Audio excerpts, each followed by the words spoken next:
အားလုံးသိတဲ့အတိုင်းပဲဒီနေ့တော်လှန်ရေးအရေးကြီးတယ်ကျွန်တော်တို့နိုင်ငံမှာဒီလိုအခြေအနေမျိုးနဲ့အခုလိုတော်လှန်ရေးတွေရှိခဲ့တဲ့တဲကဒီနေ့တော်လှန်ရေးလောက်အောင်မြင်ပြီးဒီနေရာကိုရောက်လာဖို့အတွက်တော်တော်ခက်ခဲတယ်ကျွန်တော်တို့ရုန်းကန်ပြီးတော့ဒါတိုက်ပွဲဝင်ခဲ့ကြတယ်ဆိုတော့အားလုံးအသိပဲဖြစ်ပါတယ်တော်လှန်ရေးမှာဒီတော်လှန်ရေးအောင်မြင်ဖို့အတွက်မှာတော်လှန်ရေးရဲ့အားလုံးလည်းသိပြီးသားဖြစ်တဲ့တော်လှန်ရေးရဲ့တောက်တိုင် CDM သိတ်ကိုရေးကြည့်ပါတယ်ကျွန်တော်တို့ဒါကိုလည်းခံယူထားတယ်ကျွန်တော်ရှေ့မှာလည်းဒါကြောင့်ကျွန်တော်ပြောခဲ့ပြီးသားဖြစ်တယ် CDM နေဟာကျွန်တော်တို့ဒီနေ့တော်လှန်ရေးရဲ့အဓိကကဏ္ဍကပါဝင်နေတာတပ်ဦးကပါဝင်နေတာဖြစ်ပါတယ်ဒီ CDM နေရဲ့အားနဲ့တော်လှန်ရေးစခဲ့တာဖြစ်ပါတယ်တော်လှန်ရေးဒီနေရာအထိရောက်ခဲ့တာဖြစ်တယ်ဒါအပြင်အခုဒီ CDM နေရဲ့ပေးဆက်မှုတွေဆွတ်လွတ်မှုတွေနဲ့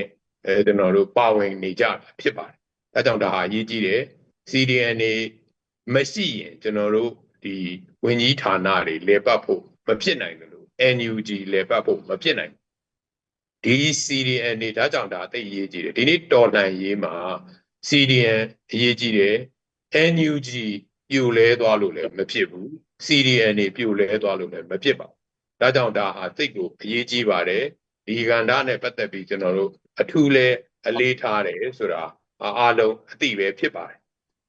ဒီနေ့တော်လှန်ရေးဒီ CDM ရယ်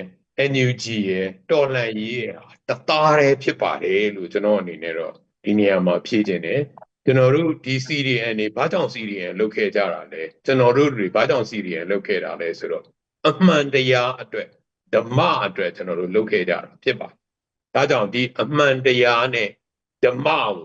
ရရှိဖို့အတွက်ကျွန်တော်တို့ CDM အနေနဲ့အတူတူတသားတည်းရက်တည်သွားမှာဖြစ်တယ်ရက်တည်ကြရမှာလည်းဖြစ်ပါတယ်လို့ဒါကြောင့်ကျွန်တော်အဲ့ဒါကိုအဲ့လိုဖြည့်ခြင်းလို့စောစောကထောက်ဖို့နဲ့ပတ်သက်ပြီးတော့လည်းပဲဒါလည်းအရေးကြီးပါတယ်တကယ်တော့ CDM ဆိုတာဝန်ထမ်းနေမှာမဟုတ်ပါဘူးပြည်သူတွေကိုယ်တိုင် CDM လုပ်ခဲ့ကြတာဖြစ်ဒီပြည်သူတွေရဲ့ CDM ဒီပြည်သူတွေရဲ့ပံ့ပိုးမှုအားနဲ့ဒီနေ့တော်လှန်ရေးဒီနားရောက်နေတာဖြစ်ပါတယ်ဒါကြောင့်ပြည်သူထောက်ဖို့တွေအခု CDM တွေကိုကျွန်တော်တို့အလေးထားလို့ဒီသတင်းစာရှင်းလင်းပွဲကိုအမြန်ဆုံးဆောင်ရွက်လိုက်ရခြင်းလည်းဖြစ်ပါတယ်။ထောက်ဖို့တွေခုလိုပြည်သူတွေတော်လှန်ပြည်သူတွေ CDM နေနဲ့အတူတူကျွန်တော်တို့တွေ NUG မြို့သားညီညွတ်ရေးအစိုးရရောဒီတော်လှန်ရေးတစုံလုံးရောရက်တည်သွားမှာတသားတည်းတသွေးတည်းရက်တည်သွားမှာဖြစ်ပါတယ်လို့ကျွန်တော်ဖြည့်ချင်ပါတယ်။ကျေးဇူးပါ